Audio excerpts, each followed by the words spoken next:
ಸಾಯಿರಾಮ್. ಸಮರ್ಥ ಸದ್ಗುರು ಸಾಯಿನಾಥ್ ಮಹಾರಾಜ್ಗೆ ಜೈ. ನಮ್ಮ ಸಾಯಿ ಕುಟುಂಬದ ಎಲ್ಲ ಸಾಯಿ ಭಕ್ತರಿಗೆ ನಮಸ್ಕಾರ. ಸಾಯಿ ಆಶೀರ್ವಾದ ಸದಾ ನಿಮ್ಮ ಮೇಲೆ ಇರಲಿ ಅಂತ ಬಾಬಾಗೆ ಬೇಡ್ಕೊಂತ ಇವತ್ತಿನ ವಿಡಿಯೋ ಶುರು ಮಾಡ್ತಾ ಇದ್ದೀನಿ.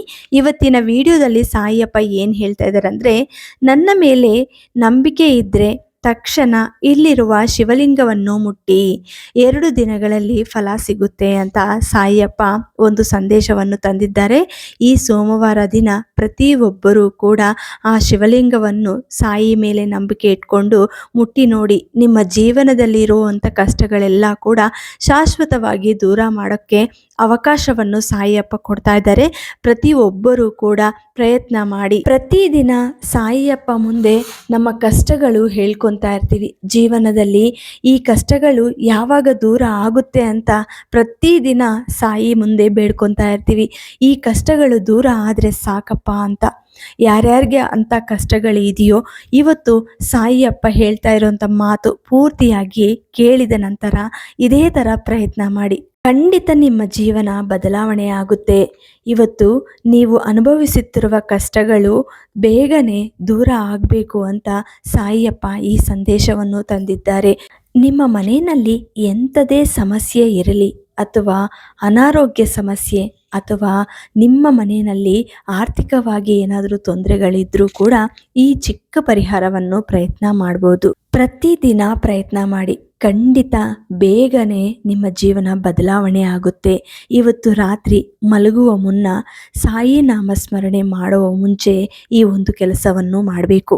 ನಿಮ್ಮ ಮನೆಯಲ್ಲಿ ಸಾಯಿ ಅಪ್ಪದು ವಿಭೂತಿ ಇರುತ್ತಲ್ವಾ, ಆ ವಿಭೂತಿನ ನಿಮ್ಮ ಹಣದ ಮೇಲೆ ಹಚ್ಕೊಳ್ಳಿ. ಹಚ್ಕೊಂಡಿದ ನಂತರ ಸಾಯಿಯಪ್ಪ ಶ್ಲೋಕವನ್ನು 108 ಬಾರಿ ಹೇಳ್ಕೋಬಹುದು. ಅಥವಾ ನಿಮ್ಮ ಮನೆಯಲ್ಲಿ ವಿಭೂತಿ ಇಲ್ಲ ಅಂದ್ರೆ ಈ ಕೆಲಸವನ್ನು ಮಾಡಬೇಕು. ಶಿವನಾಮ ಸ್ಮರಣೆ ಮಾಡ್ಕೊಂತ ಓಂ ನಮಃ ಶಿವಾಯ ಅಂತ ಶಿವನ ವಿಭೂತಿ ಕೂಡ ನೀವು ಹಚ್ಕೊಂಡು ದೇವರ ನಾಮಸ್ಮರಣೆ ಮಾಡ್ತಾ ಒಂದು 108 ಬಾರಿ ಈ ಶ್ಲೋಕವನ್ನು ಹೇಳ್ಕೊಳ್ಳಿ. ನಂತರ ಮಲಗುವ ಮುನ್ನ ಮಾಡಿದ್ರೆ ಈ ಕೆಲಸವನ್ನು ಮಾಡಬೇಕು. ಇದನ್ನ ನೀವು ನೀರಲ್ಲಿ ಸ್ವಲ್ಪ ವಿಭೂತಿ ಹಾಕ್ಬಿಟ್ಟು ನೀವು ಎಲ್ಲಿ ಮಲ್ಕೊತಿರೋ ಆ ಜಾಗದಲ್ಲಿ ಆ ನೀರು ಗ್ಲಾಸ್ನ ಅಲ್ಲಿಟ್ಕೋಬೇಕು. ಮುಖ್ಯವಾಗಿ ಅದನ್ನು ಗಾಜಿನ ಗ್ಲಾಸಲ್ಲಿ ಇಟ್ಕೋಬೋದು, ಸ್ಟೀಲ್ ಗ್ಲಾಸಲ್ಲಿ ಬೇಡ. ಗಾಜಿನ ಗ್ಲಾಸಲ್ಲಿ ಇಟ್ಬಿಟ್ಟು ನೀವು ಪಕ್ಕದಲ್ಲಿ ಇಟ್ಕೊಂಡು ಮಲ್ಕೊಳ್ಳಿ. ಬೆಳಿಗ್ಗೆ ಎದ್ದಿದ ತಕ್ಷಣ ಆ ನೀರನ್ನ 108 ಬಾರಿ ಆ ಶ್ಲೋಕವನ್ನು ಹೇಳಿದ ನಂತರ, ಮತ್ತೆ ಬೆಳಿಗ್ಗೆ 108 ಬಾರಿ ಆ ಶ್ಲೋಕವನ್ನು ಹೇಳಿದ ನಂತರ ಆ ನೀರನ್ನ ನೀವು ಎತ್ಕೊಂಡು ಹೋಗಿ ತುಳಸಿ ಗಿಡಗೆ ಹಾಕಬೇಕು. ಇದು ಬಹಳ ಒಳ್ಳೆಯದು. ನೀವು ಯಾಕಂದರೆ ನಿಮ್ಮ ಸುತ್ತು ಏನಾದರೂ ನೆಗೆಟಿವ್ ಎನರ್ಜಿ ಇದ್ದರೆ ಆ ನೀರ್ ಮೂಲಕ ನಾವು ಆಚೆ ಕಳಿಸ್ತಾ ಇದ್ದೀವಿ ಅಂತ ಅರ್ಥ. ಅದಕ್ಕೆ ಈ ಪರಿಹಾರವನ್ನು ಇವತ್ತು ರಾತ್ರಿ ಪ್ರಯತ್ನ ಮಾಡಿ. ಇನ್ ಕೇಸ್ ಇವತ್ತು ಮಾಡೋಕ್ಕೆ ಆಗಿಲ್ಲ ಅನ್ನೋರು ನಾಳೆ ಕೂಡ ಮಾಡ್ಬೋದು. ಪ್ರತಿದಿನ ಒಂದು 15 ಡೇಸ್ ಪ್ರಯತ್ನ ಮಾಡಿ. ಖಂಡಿತ ನಿಮ್ಮ ಜೀವನದಲ್ಲಿ ಚೇಂಜಸ್ ಕಾಣಿಸುತ್ತೆ. ಅಂದರೆ ಪ್ರತಿದಿನ ನೀವು 108 ಬಾರಿ ಆ ಶ್ಲೋಕವನ್ನು ಹೇಳ್ಕೋಬೇಕು. ಇವಾಗ ಸಾಯಿಯಪ್ಪ ಶ್ಲೋಕವನ್ನು ತಗೊಂಡ್ರೆ ಸಾಯಿಯಪ್ಪದು ವಿಭೂತಿ ಶ್ಲೋಕ ಒಂದಿದೆ, ಅದನ್ನ ನೀವು ಹೇಳ್ಕೋಬಹುದು. ಅಥವಾ ನಮ್ಗೆ ಏನ್ ಶ್ಲೋಕಗಳು ಬರಲ್ಲ ಅನ್ನೋರು ಸಾಯಿಯಪ್ಪ ಹೆಸರನ್ನು ಹೇಳ್ಕೊಳ್ಳಿ, 108 ಬಾರಿ ಹೇಳ್ಕೊಳ್ಳಿ. ಇನ್ನು ಕೆಲವೊಬ್ಬರಿಗೆ ಇಷ್ಟ ದೇವರು ಬೇರೆಯವರು ಇರ್ತಾರೆ, ಆ ದೇವರ ನಾಮಸ್ಮರಣೆ ಮಾಡ್ಕೊಳ್ಳಿ, ತಪ್ಪೇನಿಲ್ಲ. ಇವಾಗ ಕೆಲವೊಬ್ಬರಿಗೆ ಹನುಮಾನ್ ಅಂದ್ರೆ ತುಂಬಾ ಇಷ್ಟ. ಮಂಗಳವಾರ ದಿನ ರಾತ್ರಿ ಮಲಗುವ ಮುನ್ನ ಅಥವಾ ಬೆಳಿಗ್ಗೆ ಎದ್ದಿದ ತಕ್ಷಣ ಹನುಮಾನ್ ಚಾಲೀಸನ ಓದಿ. ಅಂದರೆ ತುಂಬ ಪೀಸ್ಫುಲ್ ಆಗಿ ಕುತ್ಕೊಂಡು ಮನಸ್ಫೂರ್ತಿಯಾಗಿ ಇಷ್ಟವಾಗಿ ಮುಖ ಎಲ್ಲ ತೊಳ್ಕೊಂಡು ಕ್ಲೀನಾಗಿ ಬ್ರಷ್ ಎಲ್ಲ ಮಾಡಿದ ನಂತರ ಕ್ಲೀನಾಗಿ ಮುಖ ತೊಳ್ಕೊಂಡು ನೀವು ಹನುಮಾನ್ ಚಾಲೀಸ ಓದಿದ್ರೆ ಸಾಕು. ಅದೇ ಥರ ಒಬ್ಬೊಬ್ರಿಗೆ ಒಂದೊಂದು ದೇವ್ರು ಇಷ್ಟ, ಅವ್ರವ್ರ ದೇವರನ್ನ ನೀವು ನಾಮಸ್ಮರಣೆ ಮಾಡ್ಕೋಬೋದು. ಆದರೆ ಅದಕ್ಕೆ ಒಂದು ನಿಯಮ ಇರುತ್ತೆ. ನೀವು ಪ್ರತಿದಿನ ಕಂಟಿನ್ಯೂಸ್ ಆಗಿ ಒಂದು ನಿಯಮನ ಇಟ್ಕೊಂಡು ಮಾಡಿ. ಖಂಡಿತ ಅದು ನೀವೇನು ಅನ್ಕೊಂಡಿರ್ತೀರೋ ಅದು ಹಾಗೇ ಆಗುತ್ತೆ. ಇವಾಗ ನೀವು ನಾನು ಸಾಯಿಯಪ್ಪದು ಹೇಳಿದ್ದೀನಲ್ವಾ, ಸಾಯಿಯಪ್ಪ ನಾಮಸ್ಮರಣೆ ಮಾಡ್ಕೊತ ಪ್ರತಿದಿನ 108 ಬಾರಿ ಆ ಶ್ಲೋಕವನ್ನು ಹೇಳ್ಕೊತ ಈ ಚಿಕ್ಕ ಕೆಲಸವನ್ನು ಮಾಡಿ ಅಂತ ಹೇಳಿದ್ದೀನಿ. ಅಂದರೆ ನೀರನ್ನ ಪ್ರತಿದಿನ ನೀವು ನಿಮ್ಮ ಮಲಗುವ ಜಾಗದಲ್ಲಿ ಇಟ್ಕೊಂಡು ಪ್ರತಿದಿನ ಅದನ್ನು ತುಳಸಿ ಗಿಡಗೆ ಅಥವಾ ಇನ್ಯಾವುದಾದ್ರೂ ಗಿಡಗೂ ಹಾಕ್ಬೋದು. ಆ ಥರ ಹಾಕಿ ಅಂತ ಹೇಳಿದ್ದೀನಿ.